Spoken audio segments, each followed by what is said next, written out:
Christophe Dehaye. Bonjour Jean-Philippe Denis. Christophe Dehaye, vous êtes chercheur en résidence à l'École de Paris du management. Auteur dans Le Monde d'une tribune. Qu'est-il arrivé au management pour qu'il soit presque devenu un gros mot? Un gros mot. Écoutez, c'est vrai que quand on regarde un petit peu les complaintes, aujourd'hui tout le monde se plaint que rien ne fonctionne au niveau de l'État, que ce soit la justice, la police, l'école, etc., etc. Tout ça c'est du management.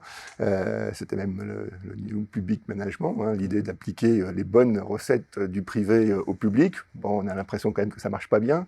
Quand on regarde le privé, on n'est pas sûr que ça marche beaucoup mieux. Quand on voit à quel point la priorité numéro 1 des RH aujourd'hui, c'est quand même le sujet de l'engagement des collaborateurs, entre autres, où est le sens du travail, etc., etc. On a quand même un vrai sujet sur est-ce qu'on comprend ce que c'est que le management. Quand nos enfants nous disent « t'inquiète, je gère », en général, on a de quoi s'inquiéter. Quand un ministre de l'économie nous dit « je gère au centime près » et qui nous laisse l'ardoise qu'il nous laisse, on a quand même de quoi se poser la question. Est-ce qu'on est vraiment nul en économie? C'est pas sûr, ça se discute. Est-ce qu'on est nul en gestion? Oui, sûrement.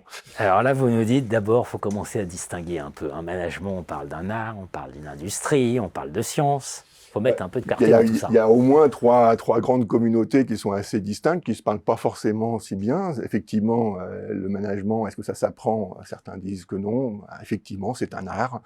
On a une industrie. L'industrie, c'est celle du conseil. Qu'est-ce que fait le conseil? C'est d'industrialiser un certain nombre de pratiques, bonnes ou pas, de traiter un certain nombre de diagnostics et de ce genre de choses. Donc c'est une industrie, et Dieu sait qu'elle se porte bien. Et puis il y a une science. Voilà. Il y a une science, alors, la plupart des gens ne savent pas, il y a une science de management relativement récente. Ne le savent pas ou le contestent. Ou le contestent, effectivement.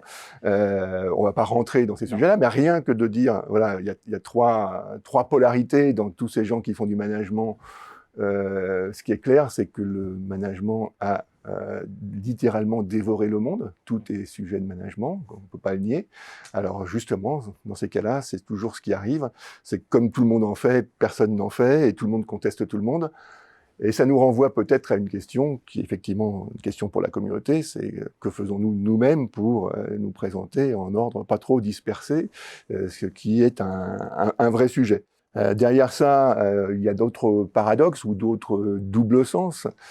C'est tout ce qui tourne autour de la différence peut-être entre gestion et management, qui pourtant a priori sont des synonymes, en tout cas des traductions. Alors, Saint-Simon, repris par Auguste Comte, faisait la différence entre l'administration des choses et le gouvernement des hommes, ce qui a servi d'ailleurs à certains grands patrons historiques de grandes entreprises du CAC 40 d'essayer d'identifier les bons managers de choses et les bons managers d'hommes. C'est peut-être pas forcément idiot comme distinction pour voir. Et à ce moment-là, on tombe sur des choses. On comprend bien que les managers des choses peuvent avoir des méthodes très rationnelles, très même modélisables, mathématisables, tout ce que vous voulez. Et les managers d'hommes, évidemment, sont sur d'autres penchants.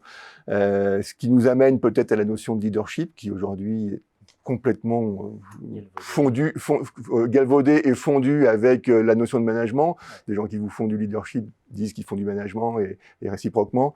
Je rappelle que leadership, pendant très longtemps, toutes les armées du monde appelaient ça le commandement. Alors là, le commandement, c'est même plus la peine d'en parler aujourd'hui. C'est un répulsif. C'est pas tendance. C'est un répulsif absolu. Même si les gens ne comprennent pas ce que c'est que le commandement, mais c'est un autre sujet. Donc voilà, on a tout ça sur la table et on met pas beaucoup d'ordre. Et résultat, eh bien, on a effectivement de plus en plus de gens qui se demandent si c'est vraiment un mot, si ça sert à quelque chose, et si c'est pas devenu un gros mot, en focalisant évidemment sur le mauvais management. Mais ça nous entraînerait trop loin. Qu'est-ce que le bon, qu'est-ce que le mauvais? Si déjà on ne sait pas ce que c'est difficile d'aller beaucoup plus loin. Merci à vous, Christophe Dehaye. Merci Jean-Philippe Denis.